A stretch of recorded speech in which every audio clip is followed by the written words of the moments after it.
and you're listening to the Cinemental Podcast. Shall we begin? Okay, welcome back to the Cinemental Podcast, where we discuss mental health in cinema and television and how it is portrayed.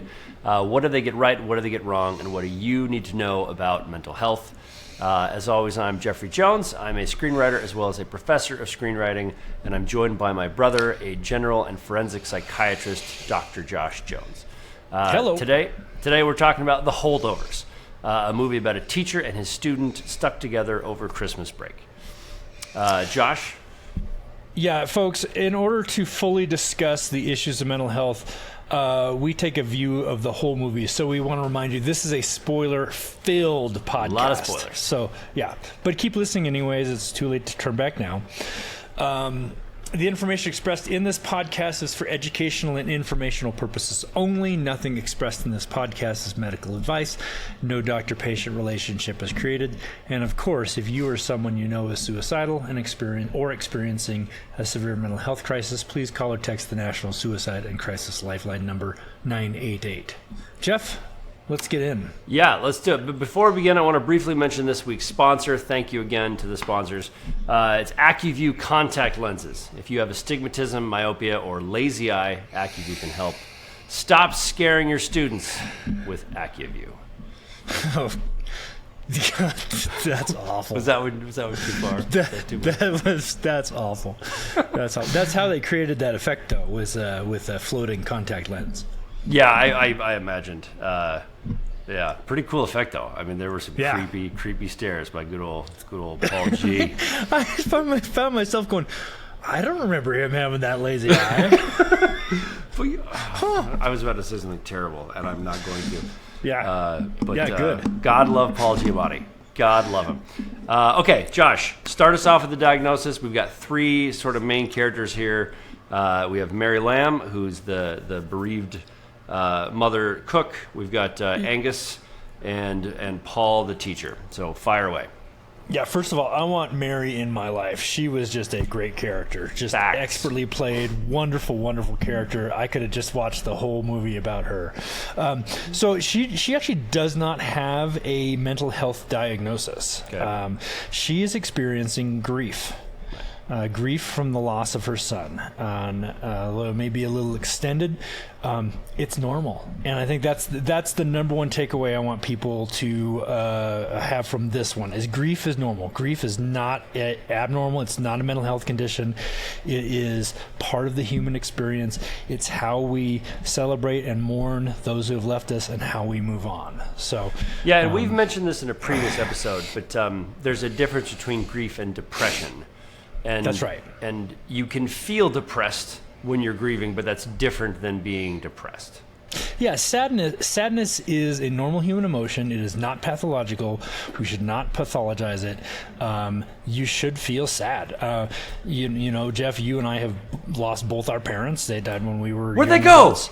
Oh, that's right. They died. Cancer. That's right. Right. Cancer.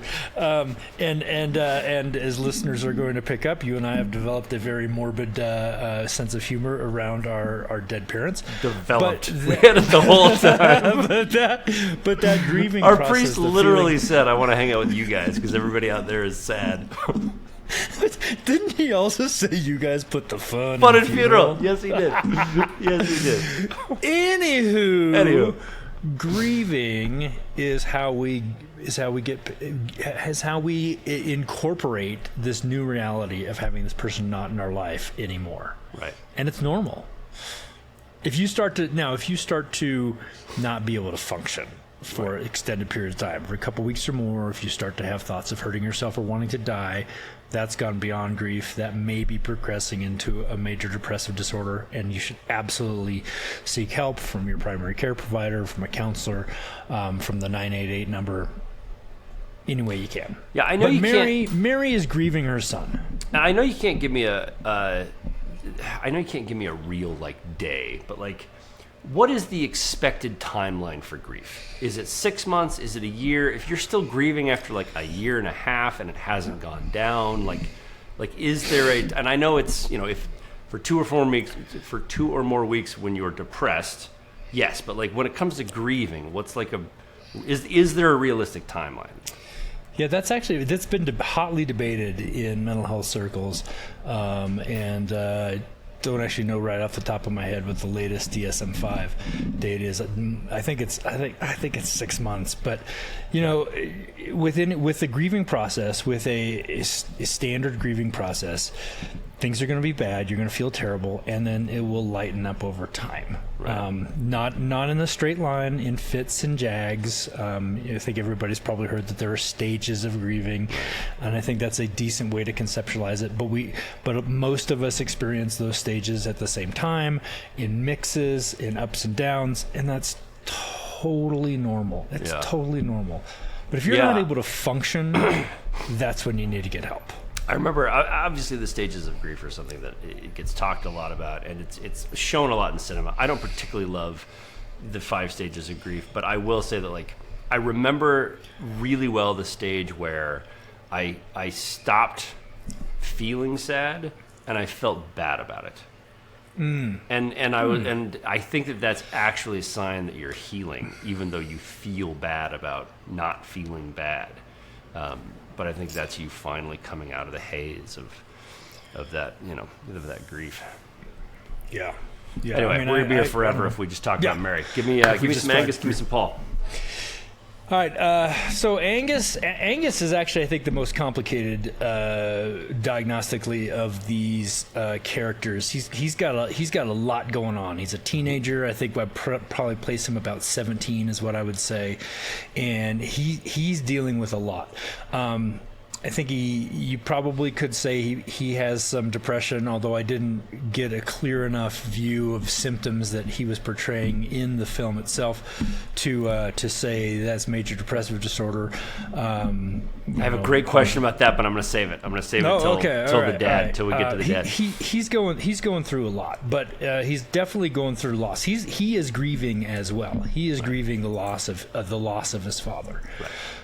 And he's also grieving the loss of his mother as well. I mean, she is not dead and she's not in a sanitarium, but she ditched him for Christmas. I'm just supposed to stay here. Mom, please don't do this. In kind of a really crappy way. I mean, that was really, really crappy, really damaging. Yeah. His character is not going to forget that in his life. All right, give me Paul. Yeah, so Paul, he looks pretty hangdog. You want to just jump right to depression, but I don't think that's not what I would diagnose it with. I actually think Paul is carrying around with him a long-standing social anxiety disorder. Bitch, that's another detention! From some reasons that you can probably pick up. I mean, he's got his eye, he's got his fishy smell. No wonder you're afraid of women. I am not afraid of women. That probably distances people, and then he's got the shame of having been kicked out of Harvard. He by the way, it's a throwaway line, but he has a sweaty hand condition as well. Hyperhidrosis, They just piled it on him. so he's got a lot going on, and I think you see he developed a lot of defense mechanisms over intellectualizing. He's a socially anxious, socially awkward guy, and he's convinced himself he's okay with it, but is really not. Right. And you see that as he tries to flirt a little bit with Miss Crane, completely misreads the situation and doesn't even get shut down because it doesn't even get that far. So I think he's got your pretty strong social anxiety disorder. Social anxiety disorder. That's incredibly interesting. Okay, so I don't know enough about social anxiety disorder. What are the obviously, if you feel socially anxious, I'm sure that's probably the easiest way to describe it. But what do people look for? Because everybody feels a little anxious. Like I'm a pretty, boisterous individual, and I can walk in any room and do okay. But I still feel anxious. I have massive stage fright. If I'm in front of more than 4 people, I have a panic attack, which is hard as a professor. But what does it mean? What should people look out for when it comes to social anxiety disorder? Yeah, when we talk about anxiety, we haven't done an episode yet really focused on anxiety, and we will. But when we talk about anxiety, the first thing to know is anxiety is not bad. Anxiety is not pathological. We all have anxiety. It's what spurs us to get through our day.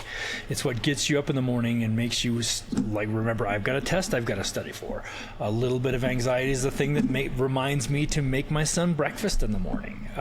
So anxiety is not bad, but where it becomes into that disorder, as we'll talk about over and over and over again, is when it is so intense or you feel so over anxious that it interferes with your functioning in one of the many different spheres of existence. For social anxiety disorder, it is specifically around meeting new people, being around people, performing in front of people, things like that. And it has to be pervasive, long-standing, things like that. You've said this a few times, and I would love some clarity on it. You've said, like, it's not pathological. Can you give me an example of something that is pathological so that I know the difference?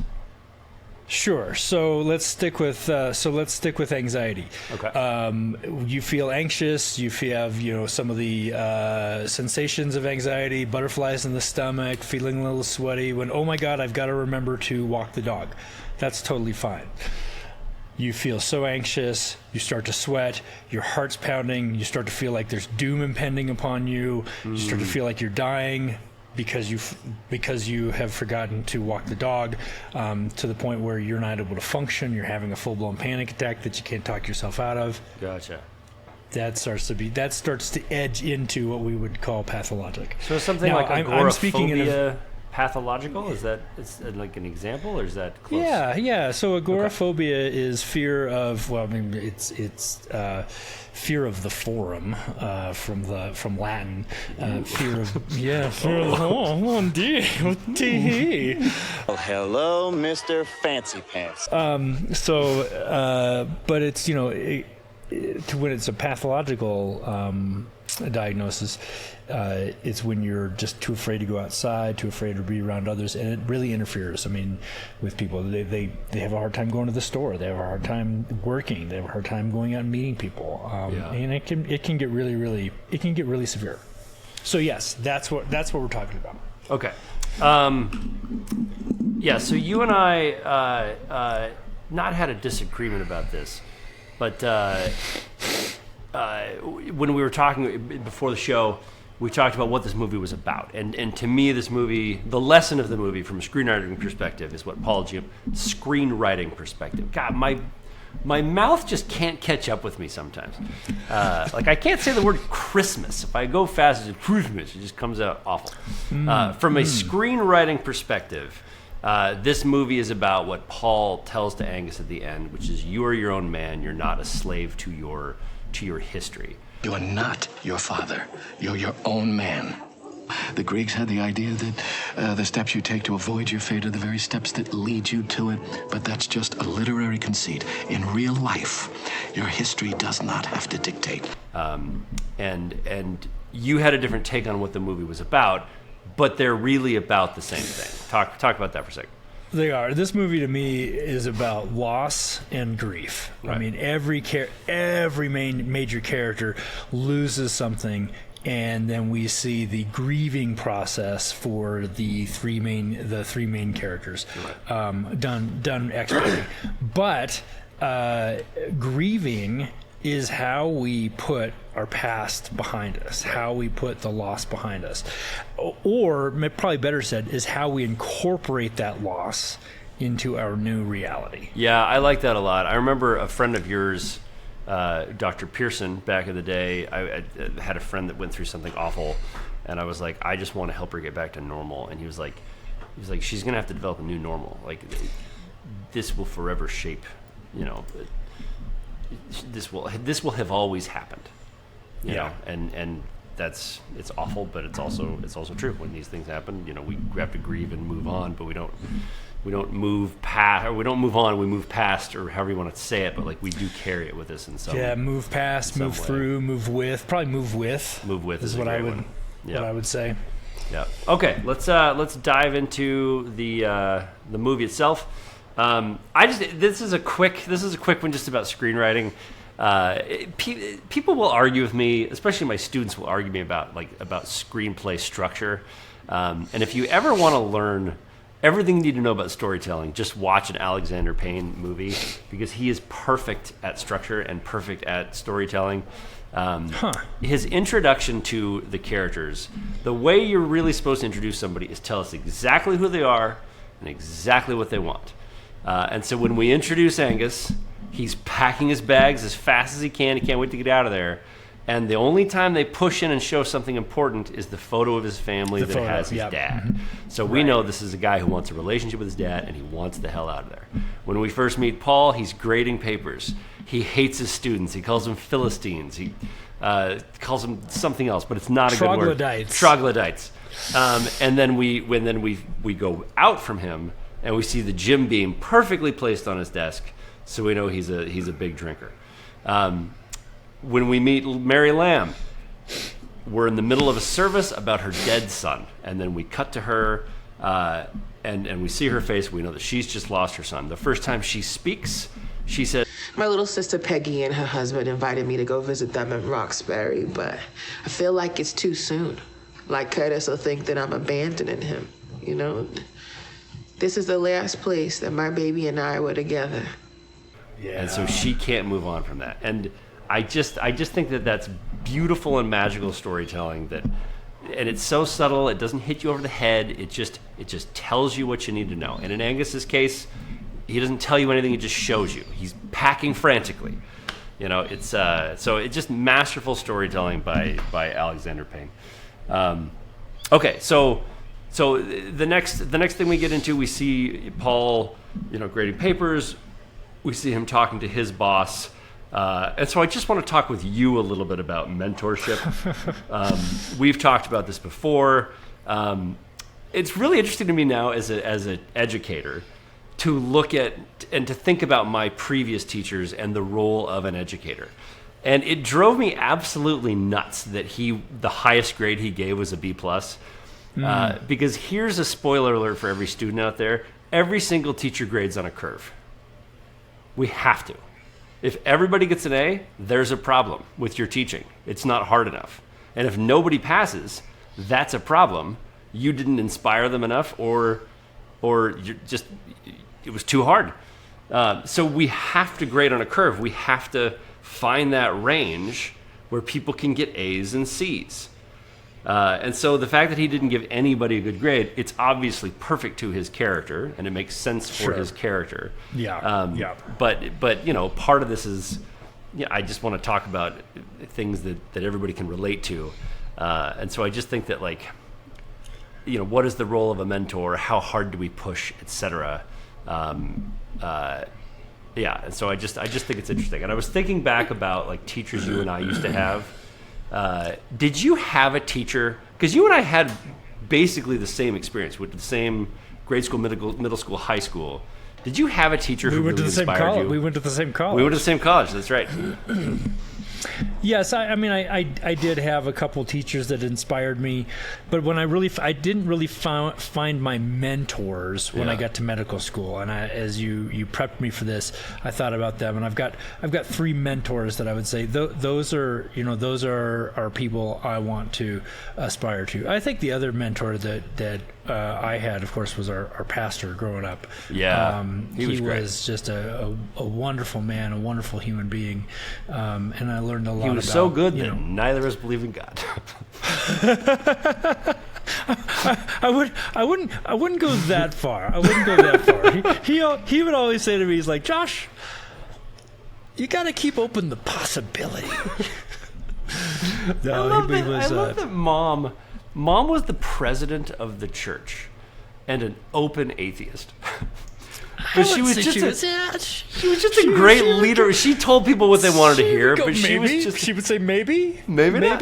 Yeah, maybe. But she was just such a great leader. Mom was a fantastic person. She was such a great leader that people were like, "Will you be the president?" She's like, "All right, fine." Well, one of the things that was really interesting to me is when I went back to my 20th high school reunion, the number of kids in my class who, completely unbeknownst to me, came forward and told me what a mentor our mom was to them. Same for and me. That was, yeah. And I think that, to tie it back into the movie that we're talking about, it's the subtle, it's the stuff you don't even know you're doing as a teacher or as a mentor that is most impactful to folks. Yeah. And Hunnam had no interest in being a mentor. Nope. No, he no wanted interest to whatsoever. teach. He did not want to inspire.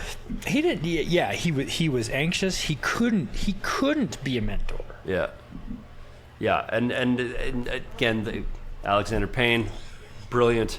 We have that scene later where he's in the museum and he actually inspires Angus for the first time, and he becomes the man he could have always been. Right. Just really, really well done.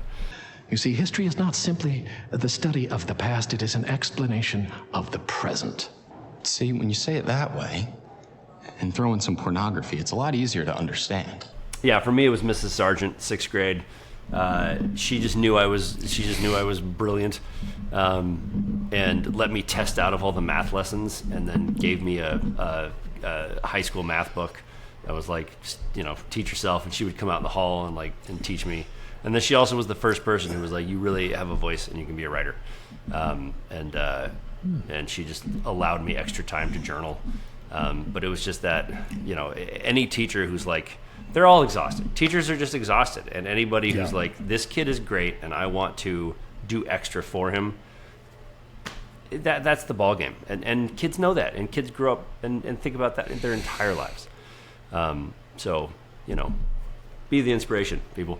Yeah. Okay, so this is part of the movie, but it's also, I think, just an interesting thing to talk about. So Angus can't go to Boston, which we know is about his dad, and we know that his dad, we learn later, is schizophrenic, and I want to save that subject for then. But I thought in the moment when I learned about the schizophrenia, I thought, is this kid going through something called toxic stress? And toxic stress has been important to me lately because it's something that my psychologist has diagnosed me with, that I had toxic stress growing up. And so I just learned about it. And so can you talk a little bit about what that is, and was Angus going through it or not? Yeah, well, you got to go back. You got to start first principles and talk about what's stress. I mean, and the stress is really anything that we experience that perturbs our system, right? We're actually experiencing stress all the time. Even just putting ourselves out there and doing this podcast, this is a little bit stressful. You got to prepare for it. You got to do it. Am I doing okay? Am I using my hands way too much? That kind of stuff. Are you tapping too much on the table and making noise? Yes, right, absolutely. So that's a tiny bit of stress, and then of course there are magnitudes of stress that all the way up through thinking that you're going to die or experiencing abuse and that kind of stuff. So stress is anything that really heightens our sympathetic system and gets us going, and it takes a toll. It takes a toll on the body. So toxic stress isn't a firm psychiatric diagnosis, isn't a firm psychiatric concept. I think it's a way to linguistically denote that the stress you're experiencing is really, really bad. That it's causing physiologic changes. It's causing harm to your body and your brain. So was he going through? Was Tully going through toxic stress? Yeah, absolutely. Okay. I mean, just the description of having to jump from school to school because he kept getting kicked out for whatever he was doing, right. And the fact that his dad developed a very severe mental illness over years. And I mean, that whole thing, horrendously stressful. Yeah. I'm looking for more than just it's really high stress. But you're saying it's just not something that's really been solidified yet in the mental health community? At least not according to the DSM-5. I mean, I think, also stress and related to stress trauma, it's subjective. And there's some pretty... I think in psychiatry we used to have a pretty rigid view of what trauma is. It had to be something that threatened the integrity of your existence. So you thought you were going to die, or you saw somebody close to you die. I think, especially through the pandemic, we've recognized that trauma is individualized. I as a white male physician, I cannot tell you that your trauma, what you experience as trauma, is not traumatic enough to qualify for a diagnosis. That's bullshit. Well, that's well said. Sure, that's well said. Okay, great. Sorry, I'm going to burn through some of these because I want to get to the dad. But that's so there's I love the moment where Paul and Mary they're sitting watching, I think, the dating game. And they talk about entitlement, and she disagrees that the kids are entitled. She's really the one that challenges him through this, and we see the least entitled of the bunch. Mary, who's lost a son and a husband, she's still defending these kids who she knows are slightly entitled. She thinks so too, but she still challenges Paul, and I love that moment. It's again, I need a Mary in my life. She was fantastic, and I just think it's interesting because this movie was obviously put in the past. And it was still about entitlement, which is something we talk a lot about today, and how entitled kids are today. And it's like, I wish generations would stop making the same mistakes over and over again, where it's like, you kids have it so easy, and you kids are entitled. It's like, so were you. We all were. We all go through kind of the same things. We all have more than our parents had. Technology's advanced, so yeah, we don't have it as hard. Like, I don't blame kids for not knowing what the yellow pages are. Like, for not having cell phones. It's a new day. It's a new age. And for not having to worry about getting polio. Exactly. Yeah. But the school system is designed where it's like it's all about you. Like, people are there to teach you. And of course everything is designed in childhood so that you have parents taking care of you. Everyone is taking care of you. So yes, everyone's going to look like they have this sense of entitlement. And that's always going to be the case, and it should be the case because we need to raise people. But I love the themes of entitlement in that. By all means, talk about something. If not, we'll move on. Well, I think that Hunnam's view of entitlement, of that those kids all being entitled, goes back to the trauma that he experienced of getting kicked out of Harvard because a very entitled student 100%. That's very well said. The bus, yeah, right. And Mary has a little bit. I mean, Mary is just wise. Yeah. Which that's a great point though. Like, he lost everything because of an entitled kid. Right. So yeah, that's going to drive his hatred. Okay, so I thought the most badass character in this whole thing, by the way, was the little Mormon kid. They didn't give him much screen time, but he gets his glove stolen. That's what you get for ratting me out, you little Mormon. And they make the point where it's like, he orphaned your glove, now it'll hurt twice as bad. And the kid tosses his other glove away. And it's like, that was baller. Pretty badass. That's a baller move. Badass. Yeah, he's like, fine, I don't need gloves. It's just the turn the other cheek. Hey, it's just great. It was a great moment. I really appreciated it. I loved that group of holdovers, and I thought that was what more the movie. I thought that's what the movie was going to be about. Yeah. And then, each of those kids was experiencing or had experienced a loss, right. And I thought, this is going to be great. And then they throw the curveball and take all those kids away, and it was masterful movie making and storytelling. Yes, it was. But I was like, what? Yeah, and I love the long-haired kid relationship with his dad, where it's like, yep. It's like, my dad, wants me to cut my hair. He's like, oh, your dad's a jerk. He's like, no, he's actually a pretty cool guy. It's just kind of a battle of wills. Yeah. And then he shows him the helicopter. The big softy. That wasn't expected. And then at the end, they show us that the kid cut his hair. Oh, I didn't see that. I've watched this twice, and I didn't see that. Yeah. Oh, that's even better. Look at that. He cut his hair. He had a buzz cut. That's great.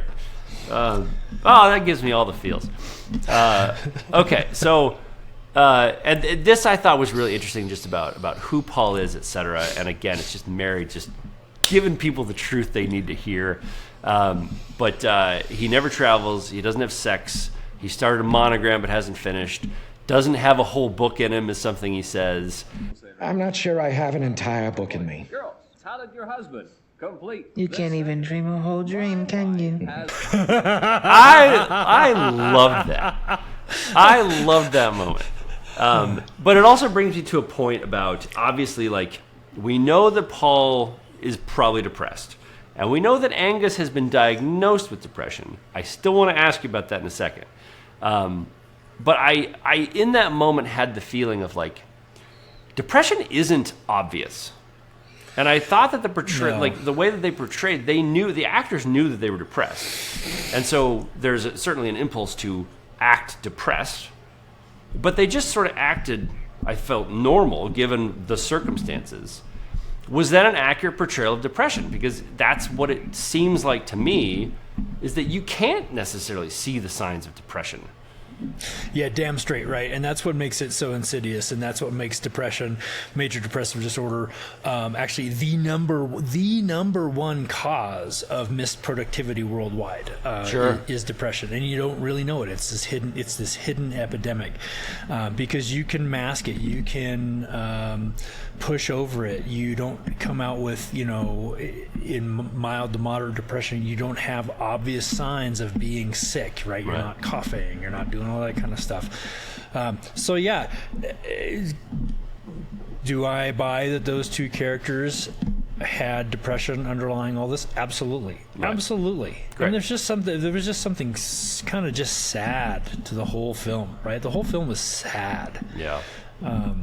Now, 1970, I think, was a sad time. And so yeah, that's probably why they said it there. From the 60s. Yeah, and Vietnam was happening, and they didn't touch a lot on race relations, but that was certainly something. Civil rights movement was happening, and that was tough. Yeah. But do I buy that those two characters are depressed? Absolutely. Trimethylaminominamira. Is that a thing? Is that really a thing? The fish thing? Trimethylaminoria. Yeah, it is. Yeah, they just gave poor Paul Giamatti I know. so many conditions to just push other people away. They gave him hyperhidrosis. They had a big bucket hands. of conditions, and they reached in and grabbed a handful and threw them on the page. All right, you got a lazy eye. Step on up. I know. That was just, That reminds me of Finding Nemo, which is, the opening of that is like, okay, how sad do we want to make this dad? Well, let's make him anxious. Okay, great, he's anxious. What if he loses his wife? That's almost enough. What if he loses a kid? Not quite there. Okay, what if he loses 99 kids? And then the one remaining kid has a ruined flipper. He's like, we got it. That's gold, Jerry. That's fish, gold, man. That poor fish. I've never felt so bad for a fish. Okay, moving on. Okay, now we get to the dad, and this is the one that I really wanted to talk about. First of all, I love the moment where, like, so there's 3 times that Angus tries to give Paul the slip, and so Angus is Paul is wise to him on the 3rd time. So he gets in the cab and he follows, or he catches him in the cab. He knows he's escaping him because every time he goes to the bathroom, he does something wrong. And then he says, like, look, you can come with me. I want to go see my dad. And he's like, sure, we can go see a grave. I just love that they... cemetery. Right. But I love that they didn't linger on that moment and have the, like, you lied to me. Like, they just moved right past it. Right. Because that's what they would have done. Yeah. And that's what the characters, that's what Paul would have done that. He'd have been like, I totally get why he lied. I totally get it. Yes. It made total sense to just skip over that and not linger on it. I thought that was really good screenwriting. So I watched this movie by myself, and that moment where he said, we can go to a cemetery, I literally said out loud, oh, the dad's not dead. It's like, good job, Josh. Good job. Nailed it. Swish. Yeah. Okay.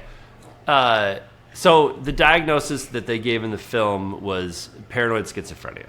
Yeah. That lined up for you? Yeah, it sure did. So we'll talk at length, I think, about schizophrenia and other movies.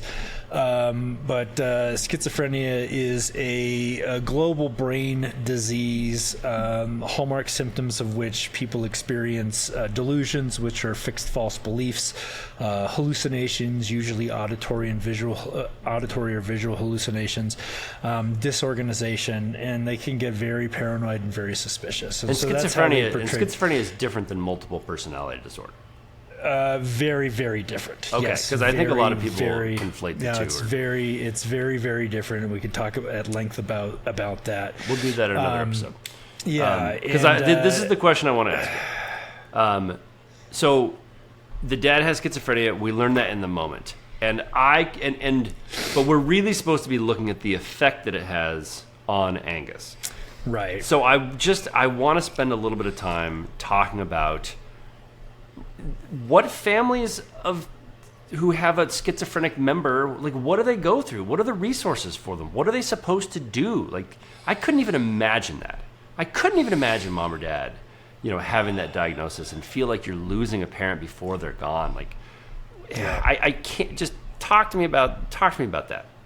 Well, the really tragic thing, Jeff, is that it's atypical for it to be a mom or dad who develops schizophrenia. It's much more typical. It's much more typical for the age of onset to be in the late teenage years, early 20s. So it's much more common for parents to have to deal with their becoming adult kid, having schizophrenia. Now, that being said, we now know that schizophrenia is not a death sentence. There are effective treatments for some people with some types of schizophrenia, and medications, and cognitive behavioral therapy and others that can help people live their life, and that's great. So it's not. I don't want people who have anybody with in their family with a schizophrenia diagnosis or who have it themselves think that you're less than. It is just another brain condition that we can help people manage. What's really tricky, what's really unfortunate, I think, about schizophrenia, and you saw that this was there with the dad, is that one of the hallmark features of it is that you lose insight, so you're unable to appreciate that this disease is affecting you, and that sucks. Yeah. And that sucks. And you saw that with the dad. I mean, and they portrayed this moment so well, where the dad grabbed Angus's hands, and you said the actor portrayed Angus's hope that, oh my God, we're connecting, but no, the disease was winning, and the dad said, I think they're poisoning my food, and that was just heartbreaking. Yeah. The picture, by the way, looked like the dad was Tim Robbins. I was expecting Tim Robbins. I don't know. Okay. If you go back and look at that picture, totally looks like Tim Robbins. So I was a little disappointed when Tim Robbins didn't show up. I just like other. That's on you, Tim. Tim's a tall guy. That's on you. That's on you, Tim. I appreciate tall men. So yeah. But talking about the families, like what do the families go through? What are they supposed to do? Like what do you do? What are the resources? Well, we're a lot better about first break psychosis and recognizing it and treating it if you're in an area that has a mental health clinic that has a first break psychosis program. We're a lot better at providing parents with education. We're a lot better at providing the patient themselves with education, and having some evidence-based treatment protocols for how to try to make that first break not as severe. So I think the other organization that I'll give a huge shout out to is NAMI, the National Alliance on Mental Illness, NAMI. They have wonderful resources for families going through the process of helping a family member with mental illness. So big shout out. One thing I haven't NAMI. mentioned, by the way, is when we do post these to YouTube and whatnot, we are going to post links to whatever we can that might be helpful resources. So is there a link that we can share for NAMI? Absolutely, yeah. Okay, NAMI, the national, and there's the national. That's the National Alliance. All states have their own chapter. Many local places have their own chapter too. Right. That's a fabulous organization. Excellent. So one of the things you said was insight, the loss of insight. I think you've mentioned this to me in the past, that one of the hardest things is convincing people that they have it when they get out of it. They take the pills, they feel better, they think they're out. God, what do you do as a family to get them back on the medication they need? Like, what are the responsibilities there? Well, it's not just people with schizophrenia who have that issue, right? I mean, that it's lots of people with depression. I will say for myself, the first time I had my first major depressive episode, took the medication, got a lot better. Right. After a while, I'm like, well, I should stop this. I feel great now. And some people can do that and it doesn't come back.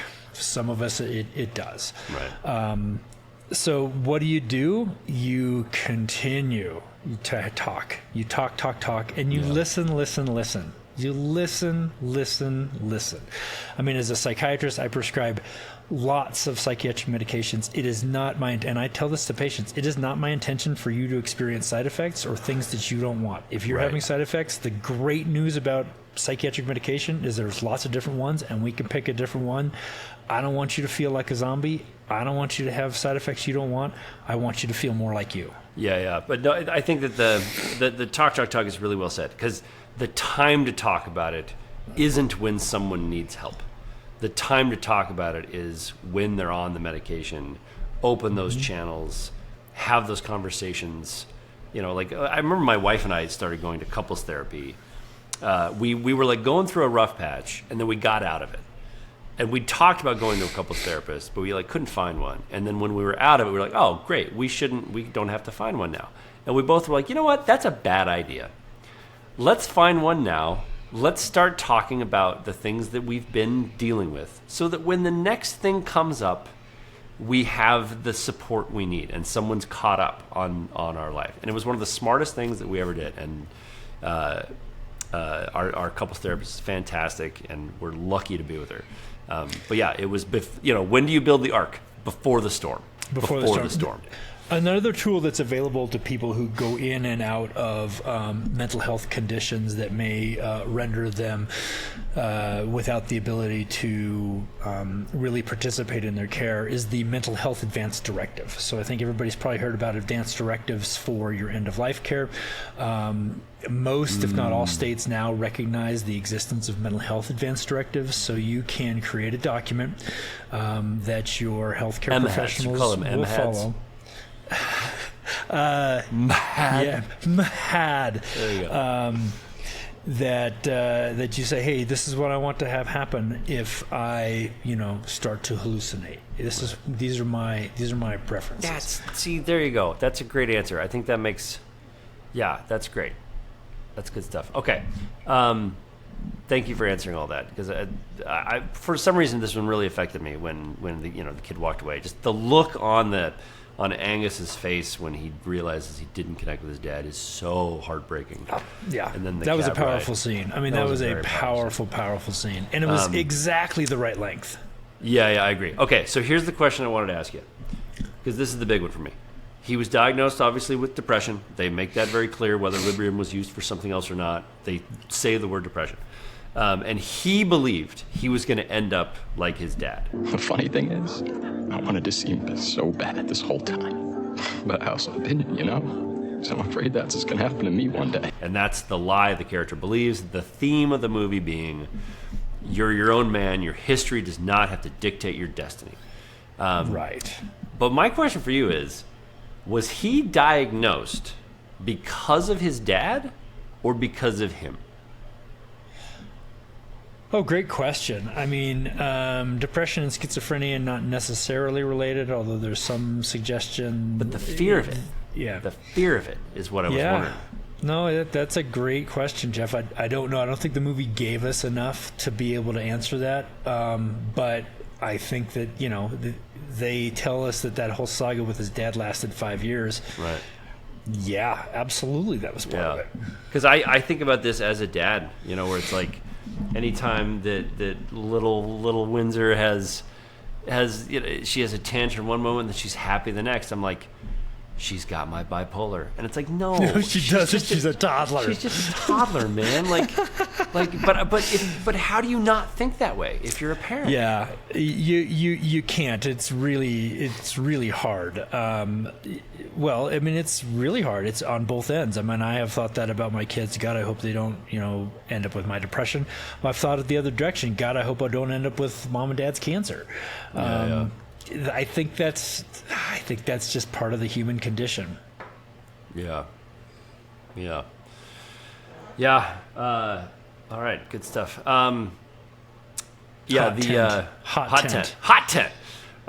So yeah, we mentioned the theme. Your history does not have to dictate your destiny, and then at the end of the movie, it doesn't. Angus is a new man with a new lease on life and budding prospects at Barton. Paul's off to Greece to write his monograph. Perfectly structured movie, wonderful ending. Everybody learned the lesson they were supposed to. Mary's beating up other cafeteria workers for Mary's putting too much paprika in. That's right. She's back to doing her thing. Great movie. I really love this one. What's your film grade there, Jeff? Well, I was going to ask you your portrayal grade first. Oh, my film grade. This is a Polymarchus. And if you don't know what that is, take Ancient Civilization, and you'll learn that's a pretty high rating. Josh, what's your portrayal grade? That was not Hot Tent.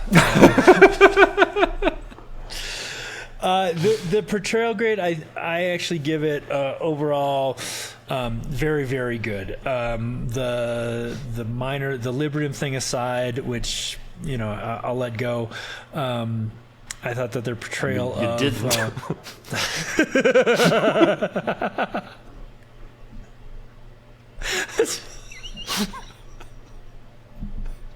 Right. I will let it go.